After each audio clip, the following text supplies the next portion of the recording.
They were called healers, but they wore masks like death itself. In the shadowed alleys of plague-stricken cities, where priests refused to tread and the dying lay stacked like firewood, a different kind of doctor emerged. They did not bless, they dissected. They did not pray. They recorded behind beaked masks and soot-stained robes. They fought not just a disease, but ignorance, fear, and the wrath of the church. Some called them heretics. Others called them mad, but hidden in their journals, sealed beneath floorboards, burned in cathedral basements, are secrets the world was never meant to know. This is the story the history books refuse to write. The hidden war fought by the plague doctors and the knowledge they died to protect. A low fog blankets the village of Montreal, crawling like a pale serpent through the alleys and past shuttered windows. From a distance, it looks almost peaceful, like a painting long abandoned in a monastery hall. But within that stillness, something festers. The bells have stopped ringing. Even the crows, those eternal scavengers, have taken flight. Only the hush of breathing remains slow, labored, thinning like a wick near death. Inside a timber-framed home, the air is heavy with heat and silence. A child lies fevered, small limbs trembling beneath a woolen blanket now soaked through with sweat. His brow shines like melting wax. His eyes, once full of mischief, flicker behind half-closed lids. Across the room, his mother crouches, hollow-cheeked, lips cracked, hands shaking from hunger and grief. She has not eaten in days. She no longer hungers for food, only for mercy. With trembling fingers, she dips a cloth into a bowl of wormwood tea. Bitter, pointless, not to heal, but to pretend. The motion itself has become her prayer, a ritual of hope against all reason. They have been waiting, not just for healing, but for a sign, for the doctor, for salvation, or perhaps for permission to surrender. Then a knock. 3 slow raps against the wood. Not loud, not urgent, a rhythm older than the door it strikes. She rises like a ghost, heart pounding, limbs stiff. Through the warped glass, she sees him, the shape of him, cloaked in black, tall and still. At first, she thinks it might be Death himself, and perhaps she's not wrong. The door creaks open. There he stands, wrapped in oil-drenched robes, gloves tight as skin, and upon his face a mask shaped like a raven's skull. The beak curves downward, nostrils packed with dried petals and camphor, shielding him from the breath of the dying. He does not speak. Instead, he opens his satchel leather, warped by time, stained by rot, stitched by hands long dead. From within, he draws out a bundle of dried herbs, tied in twine, a silver spoon etched with runes no priest would bless, a pouch sealed with red wax, stamped not with a crossbutt, a spiral. The mother stares, mouth ajar, caught between awe and terror. The scent fills the room, vinegar, ash, crushed rose petals, and something deeper, older. A forest fire buried beneath earth. He approaches the boy, slowly, gently, kneels beside the cot. His gloved hand touches the boy's forehead, cold against fevered skin. And then he whispers, not Latin, not French, words that move like wind through trees, syllables lost to time, older than Rome, perhaps older than language itself. She cannot understand them, but something in her bones listens. The boy's chest rises sharply, then slows. The doctor withdraws, and with delicate hands wraps a charm in linen and folds it into the woman's fingers. "Burn this at midnight." His eyes seem to say, "Do not open the windows for 3 days. Say nothing of this visit." And then he presses a coin into her palm. Heavy, silver, smooth payment. Not for healing, but for silence. She stares at the coin. It bears no emperor, no saint. Only a symbol carved deep into its face, a bird in flight, wings folded in on itself. When she looks up, he is already retreating into the fog. His cloak catches the wind and vanishes between the alleyways like smoke. She does not call out, only watches, and wonders, was he sent by God or by something that remembers when gods were young? Behind him, the village holds its breath. Doors remain shut. Children no longer cry. The plague, like a living shadow, continues its crawl through the streets. But tonight, it seems hesitant in the doctor's wake. Silence grows heavier. He moves house to house, not with the gait of a man, but with the certainty of fate. Where others see contagion, he sees patterns. Where priests see sin, he sees cause. His tools are not relics. They are instruments, precise, tested, feared, but the church watches. Not all doctors were welcomed. Some vanished, others burned, their notes seized, their names cursed. For this man, survival means secrecy. Each whisper is a risk, each ritual a gamble against powers both divine and damnate. In cathedral basements, copies of his words have been hidden in floorboards and hollowed walls. His remedies rest beside herbs forbidden by scripture, and in the minds of desperate mothers, his presence lingers long after he is gone.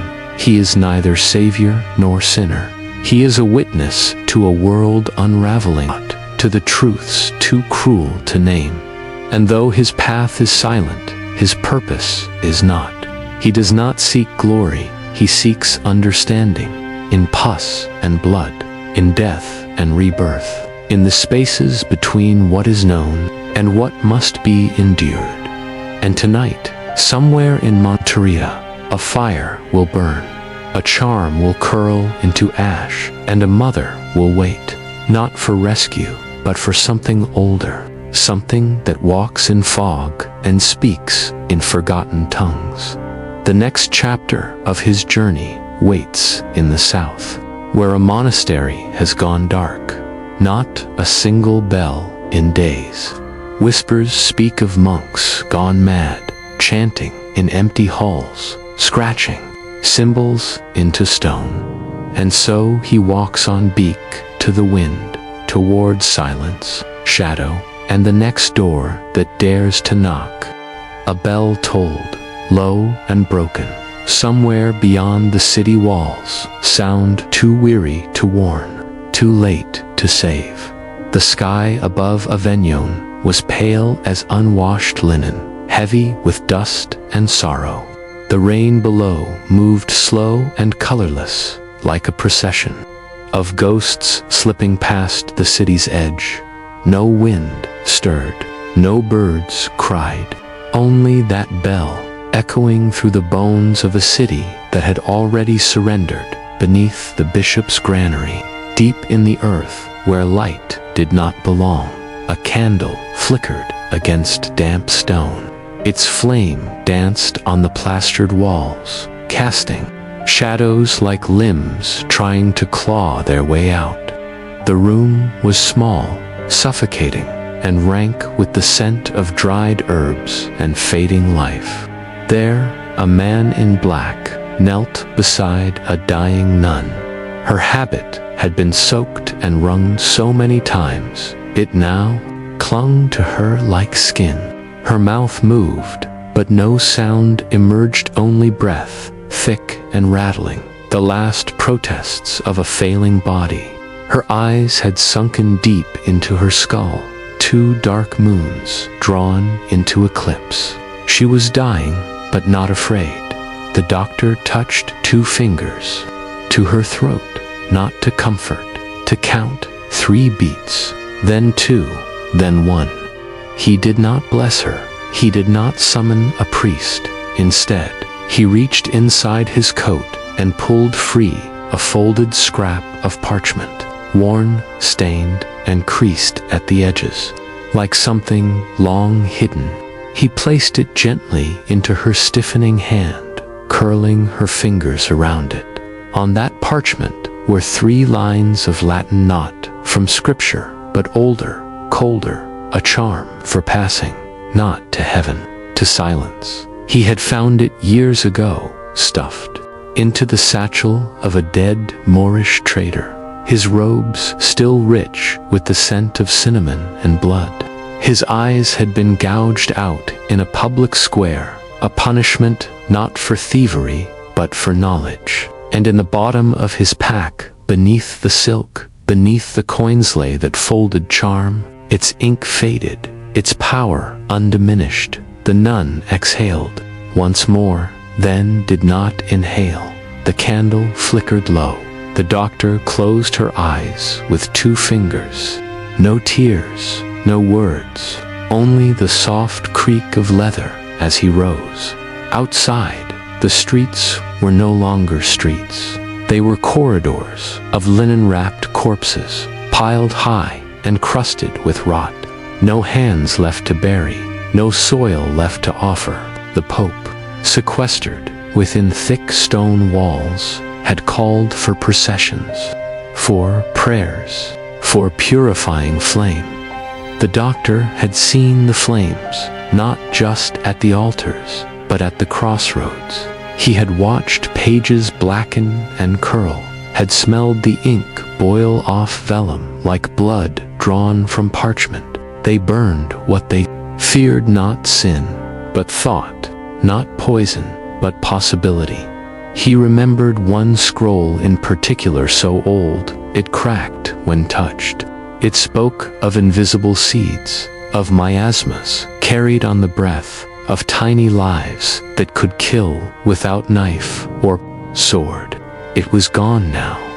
Ash, like the bones it had tried to save. He emerged into the gray light of morning, the mask in place once more, the long beak pointing downward like a scythe. His robe brushed against the stones as he walked, his steps uneven. He bore a limp, now left leg dragging behind the right, a souvenir from a blade not meant for him. His left hand, when asleep, trembled, but when awake, it held steady as iron. He had no crucifix around his neck. What he carried instead were bottles, scraps, and powders, ground sapphire to cool the fever, wormwood steeped in wine, charcoal from the bone of a saint who had died screaming, not singing. He wrote down nothing, not anymore. He remembered the smoke. The alley behind the granary was narrow and dark, framed by collapsed timber and bloodied cloth. A child peered from behind a shutter, eyes wide, lips dry with fear. "Monster," the child whispered. The word floated like a leaf. He did not stop. He had called himself worse, a monster, a heretic, a thief of souls. Let them speak, let them fear, better fear than ignorance. He walked on, past a dog gnawing the leg of a forgotten man, past the chapel where incense no longer masked the stench of decay, past the baker's stall where flour had not touched wood in weeks. The city of Avignon, once proud and pious, now smelled of old oil and extinguished candles. Faith was losing to fever. He passed a priest on the steps of the cathedral, robes torn, eyes red, whispers on his tongue that made no sense. The doctor looked once, then moved on. There was no help there, no reason, only fire and echo. At the edge of the square, he paused. A wagon rolled by, drawn by two dying horses. Its wheels creaked under the weight of Body Slim's tangled mouths agape, some with coins on their eyes, others with none. Behind the wagon, two monks swung censers of smoke, their chants hoarse and hollow. The people watched from their windows, not in mourning, but in silence, the kind of silence that waits, the kind that listens. He moved toward the old paper house next to one with the broken crossbeam and boarded windows. It had not been opened in months, but he knew what was hidden there, beneath the floorboards, behind the shelves, scrolls that whispered warnings, recipes once declared blasphemy, names of herbs that grew only where shadows lasted all day. He would take them, or what was left of them. The child's voice echoed again from behind the shutter. Softer now, will you help us? He did not answer. Some questions are not answered, only carried as he stepped into the crumbling paper house.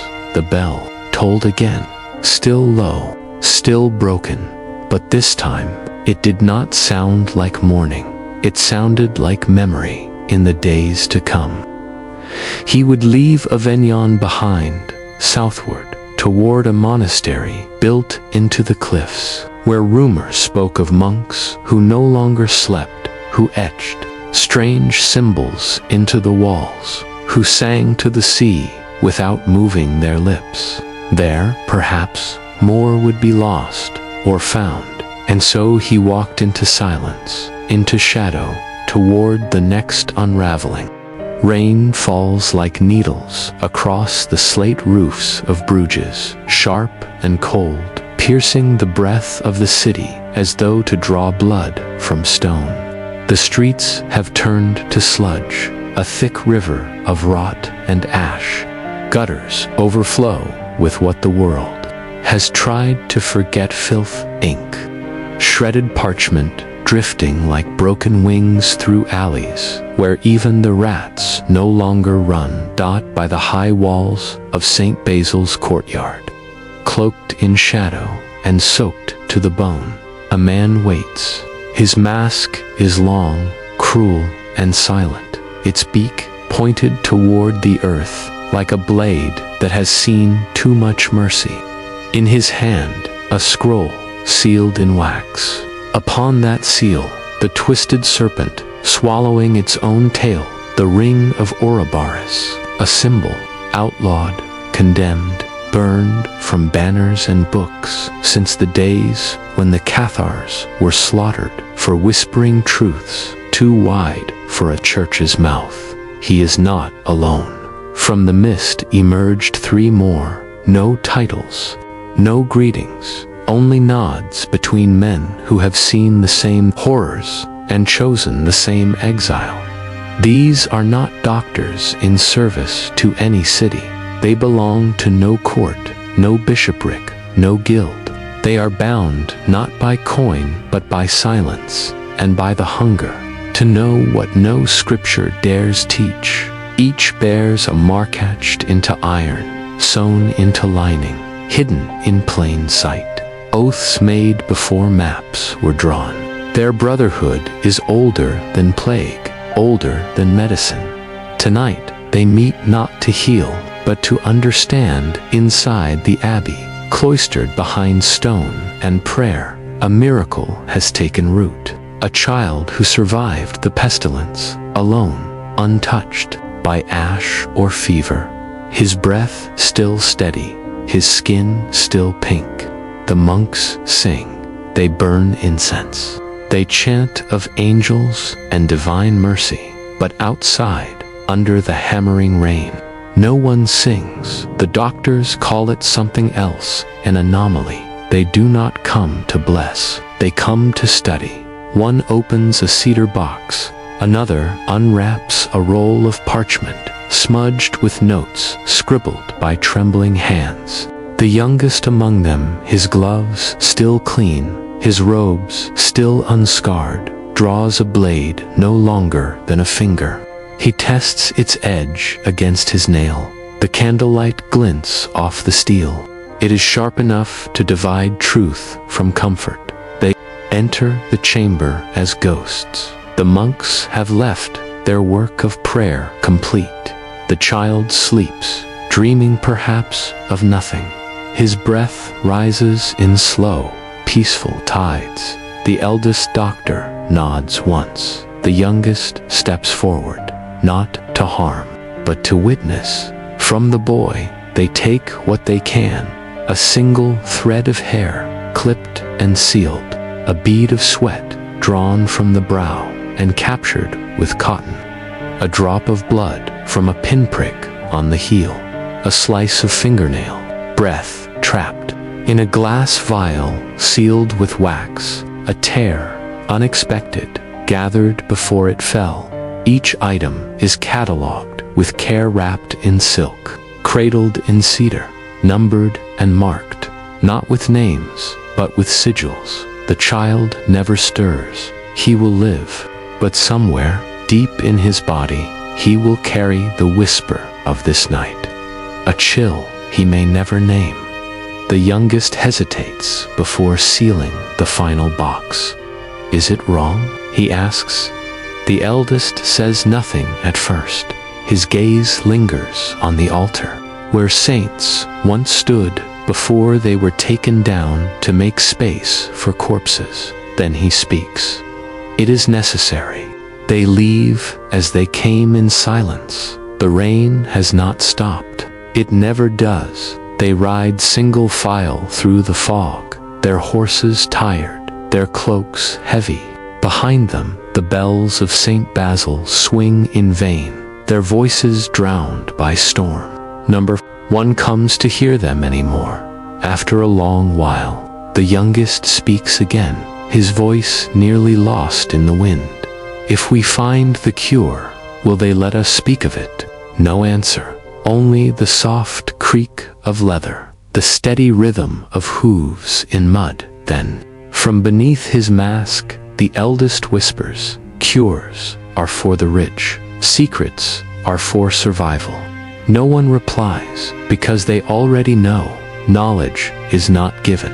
It is stolen, hoarded, hidden behind lock and blade. And when it is found, it is often buried again beneath churches, beneath blood, beneath history. And yet they ride on, because there is a girl in Lyon who survived 3 deaths. A monk in Toulouse who speaks languages no one taught him. A grave in Narbonne where the plague never touched. And behind every miracle, a truth waits to be unwrapped. In the next town, the fires have begun again. Books are burning, tongues are being cut out. The church is afraid. And when the church is afraid, the doctors ride faster. For there are still secrets to be saved, and those who would silence them have never known how loud silence can become. The rain falls harder now, but still, they do not stop. A procession winds through the narrow arteries of Naples, slow, wordless, shrouded in dread. No bells toll, no choirs sing. Only the creak of wooden wheels grinding against cobbled stone, and the soft thud of linen-wrapped bodies as they settle atop one another in the cart. Death has become too common for ceremony. The plague has silenced the psalms at the edge of the cemetery wall, where the lantern light from the city fades and the dead outnumber the living. A man kneels beside a fresh corpse. His robe, once black, is now faded with soot and sweat. He wears no beaked mask, no holy insignia, only a strip of linen soaked in camphor oil, tied across his mouth like a soldier dressing a wound. Beside him, his tools lie arranged with solemn precision: bone saw, copper tongs, and a roll of parchment, inked in 3 languages, Latin, Arabic, and one tongue unspoken for centuries, known only to those who read in secret. He is not just a plague doctor. He is a dissector, a trespasser against flesh, a thief of forbidden truths by law. His work is heresy, by need it is salvation. He works in darkness, not to hide his shame, but to preserve his purpose. Beneath the skin, he searches not for sin, but for understanding. Where priests burn incense, he measures bile. Where clerics offer last rites, he opens chests, peels back ribs, listens to the stories trapped in blood. Tonight, the body is still warm, a woman, perhaps 20 years of age, her mouth frozen in the shape of a final plea. He cuts with reverence, not cruelty. The blade glides through flesh like memory. He notes the patterns, the blooming of buboes beneath the armpits, the darkening of the groin, the way the lungs collapse with a sigh, deflated like bellows, left too long in fire.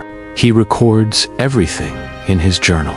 The parchment glows by candlelight. He sketches what he sees: blackened lymph nodes, soft as rotting fruit, a liver turned to wax, blood pooled in cavities it never belonged in. The scent in the room shifts iron, salt, rot. He breathes through it. Each drawing is a prayer, not to God, but to truth. He does not write names, only numbers, symptoms, time of death. He is not interested in the soul, only the shell it once wore. For weeks he works like this, quiet, careful, unseen, but the church sees everything. One night, the bishop's guards descend like wolves, leather boots thundering down the stone steps to his cellar, torches blazing, words not spoken knownly, orders, no trial, no mercy.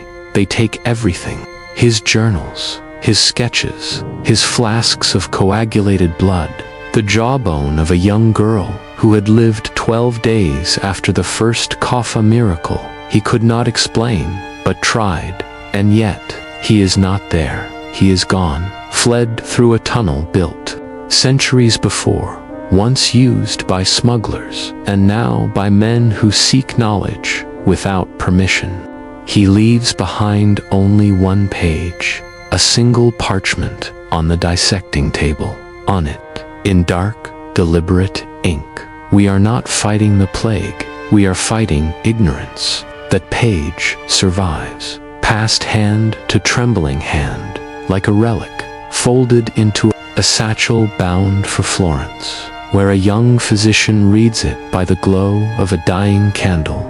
He reads it once, then again, then adds his own words beneath a note, a drawing, a new hypothesis, and thus something begins to grow, not in monasteries, not in palaces, but in cellars and barns and back rooms where whispers move faster than sermons. A hidden brotherhood of learning, of resistance, of flame carried not in torches, but in thought. Their names are never known, their writings never signed, but their letters, travel encoded, disguised in recipes and psalms. Knowledge tucked between verses, secrets sewn into hymns. They are hunted, branded heretics. Some are captured, some are drowned. Others die screaming as their life's work burns behind them. But still they write, still they cut and listen and learn. Because somewhere in a plague-stricken alley, another child coughs. And someone must know why. In Florence, in Marseille, in Krakow, and beyond, the message spreads. They form no church, no kingdom, only a bond of purpose. And when one falls, another picks up the blade. They are not saints, they are not saviors, but they believe that in the folds of the human body, beneath the rot, beneath the stench, there is a map, and maps are meant to be followed. One day, the journals will be found, centuries from now, buried in stone walls, behind floorboards, in ink that never faded. But for now, they remain hidden, waiting. And as the dissector vanishes into the mountains, as Naples groans under the weight of its dead, the rain begins to fall, not in torrents, just enough to carry the Ashdod, and far to the north, a new threat brews not disease, but war, a different kind of fever. And so the journey continues. Asterisk. A single candle flickers in a stone chamber, its flame bending with the sea wind that slides through the broken shutters of a house near the harbor. Outside, the air is thick with the scent of spice, salt, and smoke. Bells clang from ships arriving in Constantinople, but tonight, no one cheers their return. Death has arrived quietly, not in waves of screams or piles of corpses, but in whispers. Behind every market stall and monastery wall, there are murmurs. A merchant's son who died in his sleep, a dock worker who bled from the gums, a sailor who vanished after coughing into a barrel of figs, and below the false floorboards of a Genoese galley, beneath bolts of cloth and amphorae of oil, lies a crate. Inside, a book wrapped in crimson velvet and bound in human skin. Its pages are fragile, yellowed, cracked like the lips of the dying. The ink bleeds at the edges, as if the words themselves are sick. The man who retrieves it is no priest, no noble physician. He is a watcher, a tracker of patterns. His robe is soot black, stained with salt and ash. His mask, long and narrow, is filled not with lavender or thyme, but with ground bone, dried sage, and powdered resin that burns the nostrils. He does not bless the dead. He counts them. He marks a small X on the palm of a fisherman's daughter, notes the hour of her fever, the rhythm of her breath. He walks away before she dies. In his journal, there are no prayers, only calculations, circles and slashes, curves that bend like the spine of the ill. He believes the plague is not divine wrath. It is a message, a code, and he is determined to crack it. At first, no one notices. To the common man, he is just another masked stranger in the city of 1,000 faces.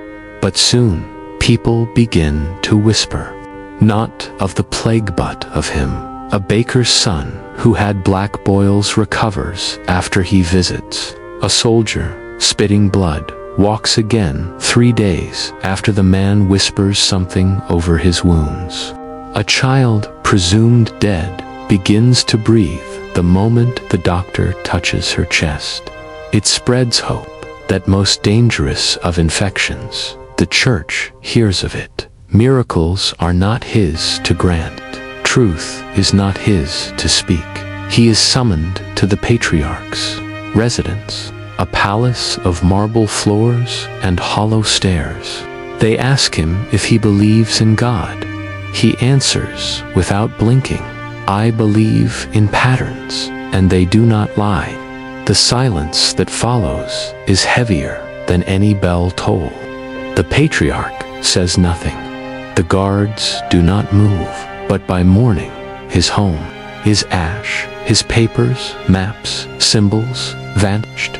All that remains is a single scrap of parchment, blown into the gutters, soaked in soot and seawater. But he lives.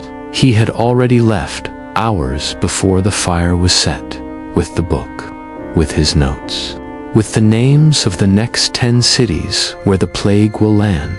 He walks west through fields where the wheat turns gray and the birds fall mid-flight. In taverns, he listens. In brothels and butcher shops, he hears tales of others like him, not healers, but readers, decoders, men and women who do not chant, but chart, who do not burn the dead, but study them. In Krakok, He hears of a man who sketches corpses in chalk beneath the city walls in Venice, a woman who drinks poison to measure how long it takes to lose feeling in the fingertips. He smiles. He is not alone. In a damp village at the edge of the Carpathians, he meets her. She wears no robe, no mask, only a wool shawl and pouches of bones tied around her waist like charms. She speaks 7 tongues. One of them is older than Rome. They sit in silence first, exchanging glances over a dying fire. Then they compare notes, lymph nodes that swell in a particular sequence, patterns in how the cough begins wet in the north, dry in the south, children who live longer than adults, women who survive longer than men, families spared without explanation, entire monasteries wiped out in a night. The book lies open between them, a sketch of a man whose blood turned black before his eyes, a map of infection that moves like a spiral, not a wave. The woman runs her finger over the lines. This is not chance, she says. It chooses. He nods. He has seen it too. They stay together for days, then weeks. They walk into the plague zones, unafraid. She touches bones and listens to their silence. He watches the way flies land always first on the eyes. Together, they conclude something terrifying. The plague is not random. It is intelligent, and when it strikes, it learns. They do not know what it wants, but they know it is not finished. At night, by firelight, he writes again. This time, not just numbers, but a warning. The ink runs from his quill like blood.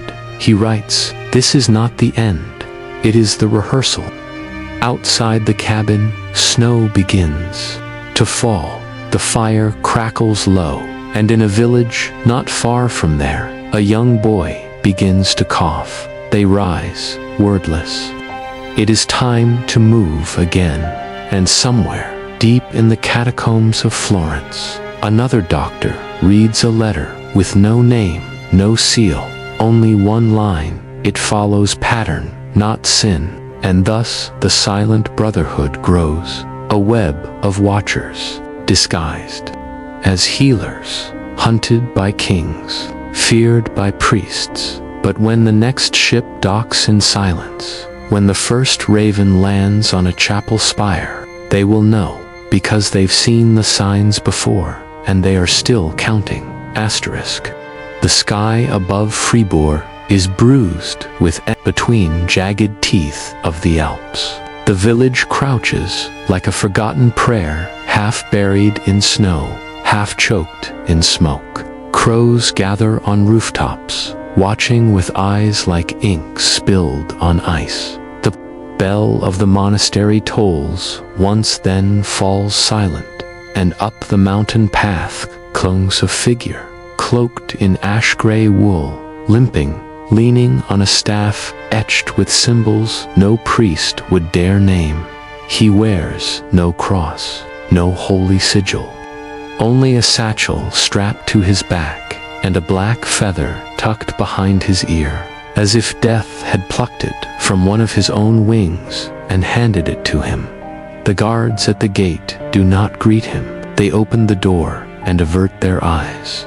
Inside the monastery, the air is thick with rot and incense. The candles burn low, the crucifixes drip wax like tears, and the holy water has turned green with stillness. She waits for him in the upper chamber, the abbess once called Mother of Mercy now.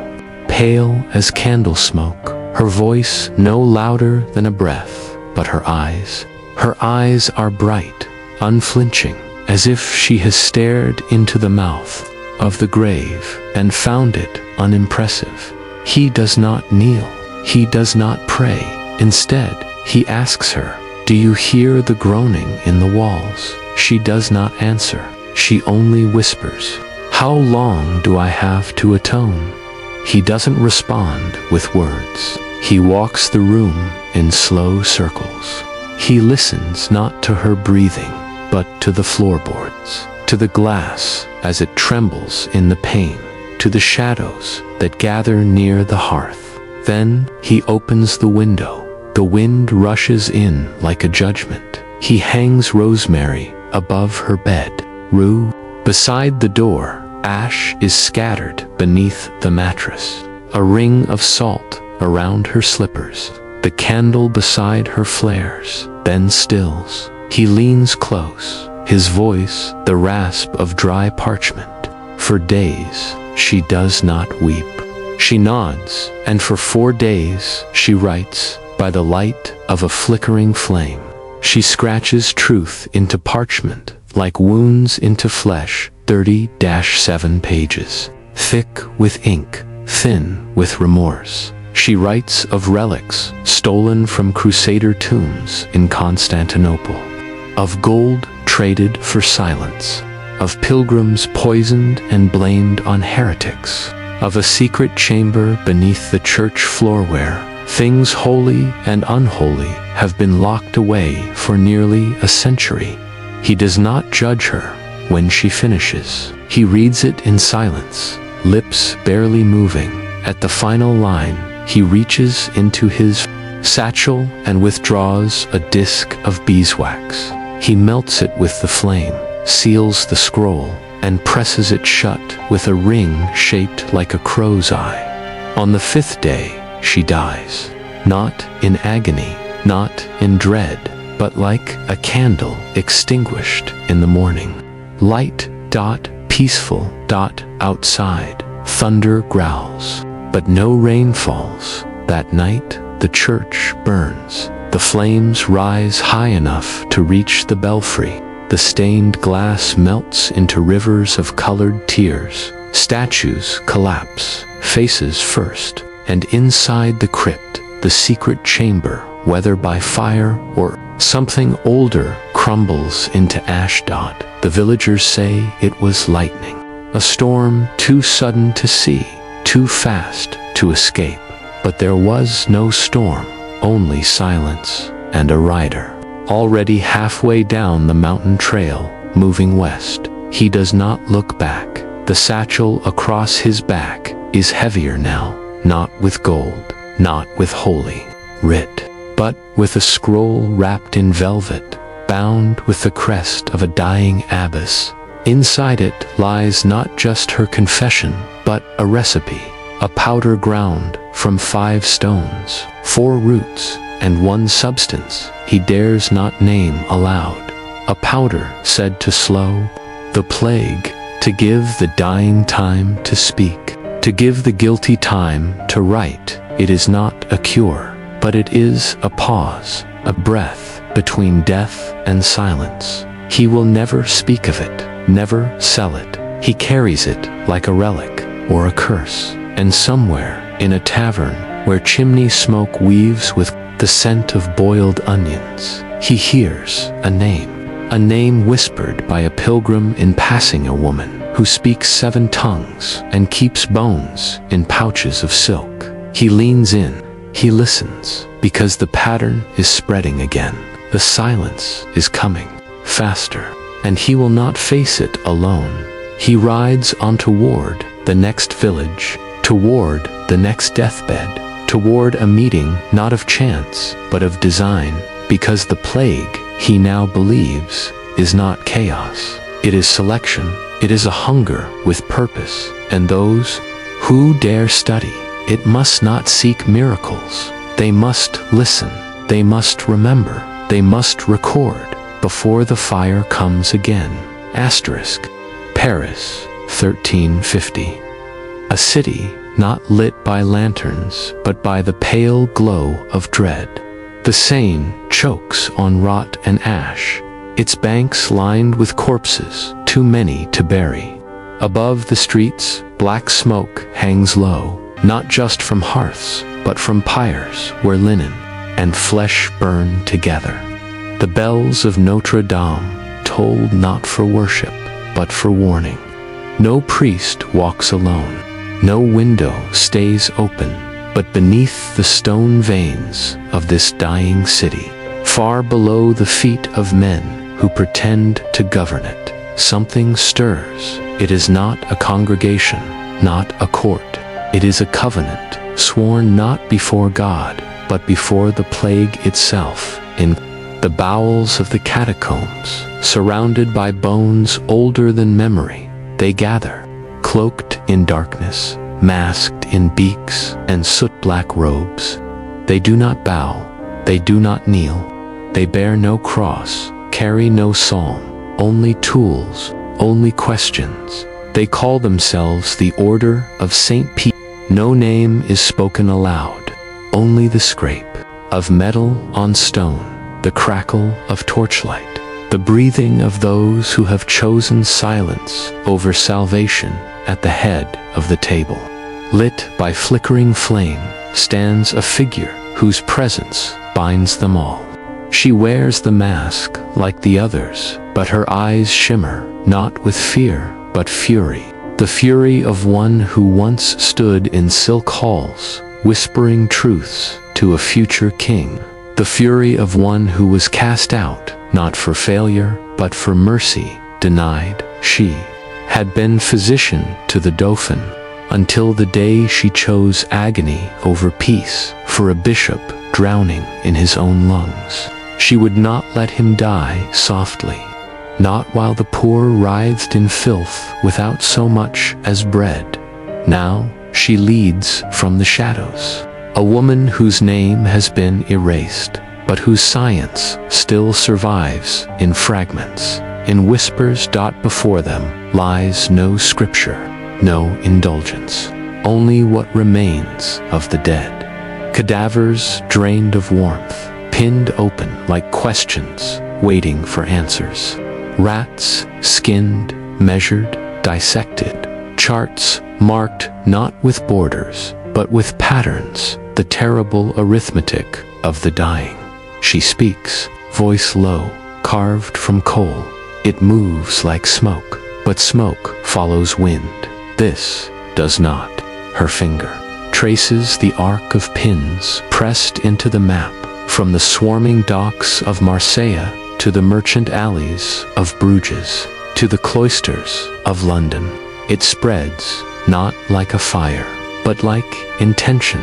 There is something unnatural in its rhythm, something willful. And so they consider the unthinkable. Perhaps it is not a disease. Perhaps it is judgment, or worse, a design. And so they work in secrecy, in sin. They harvest the blood of the already dying. They boil fleas. They crush the gall of rats and mix it with rue. They inhale smoke. They pierce the skins of corpses with silver needles and watch the bruises bloom. What they do here would bring fire from any pulpit, but fire already rules the city. What is one more blaze? Each night they leave the catacombs and return to the world above, some to heal, others to listen, and some to watch. The plague shifts, adapts. What kills one strain in the Alps fails in the vineyards of Gascony. There is no pattern, no mercy, but knowledge. Knowledge begins to take root then. One evening, a courier arrives, pale, limping, shivering from more than cold. He speaks no words. He offers only a scroll, sealed with the mark of Florence. She reads it in silence. The flicker in her eyes turns to stillness. The Inquisition is coming. They have learned of something hidden here, perhaps not all, but enough. At dawn, the order, scacked, some vanish into ships bound for Spain. Others slip into brothels and convents, shedding masks for habits, habits for rags. By midday, the catacombs are no more than myth, the entrance sealed with mortar, the torches quenched, the ledgers burned, but not all is lost. Beneath a lime tree, on a slope where the grass never quite grows, a mask is buried. Inside its hollow beak, wrapped in waxed cloth and stitched in haste, lies one parchment. One survivor of that hidden war. On it, only fragments remain, strange symbols, a list of roots and stones, a sequence of numbers and weights, and a final line, inked in trembling hand. We could not save the world, but we tried to understand it. Centuries later, when the earth is turned for a monastery garden, it will be found again. Scholars will argue its meaning. Some will dismiss it as madness. Others will see the pattern in the numbers, the courage in the stain of blood at its edge. They will call it the first laboratory, but the truth is simpler and sadder. It was a place where knowledge lived for a moment, brief and bright, before it was forced back into shadow. And somewhere, far from the lime tree and the catacombs and the smoke-drowned streets of Paris, the woman who once led them rides through the frost wind of the countryside. Her robes are torn, her hands raw from travel, but in her satchel is a copy of the scroll, and she is not done, for even if the world refuses salvation, there are still questions worth asking, still truths that burn long after the torch has gone out. They called them madman heretics, alchemists of death, but beneath the beaked masks and soot-stained robes were minds that dared to ask why. In an age where obedience was safer than truth, they did not save the world, but they looked it in the eye, while others looked away. Their names were buried, their work erased, their knowledge scattered like ash across the centuries. Yet in quiet corners of forgotten libraries, in the footnotes of forbidden texts, in the roots of the science we trust today, their legacy still breathes, knowing it may win, but to fight for understanding anyway. This was the story they never wanted you to remember, but you just did. We tried to understand it.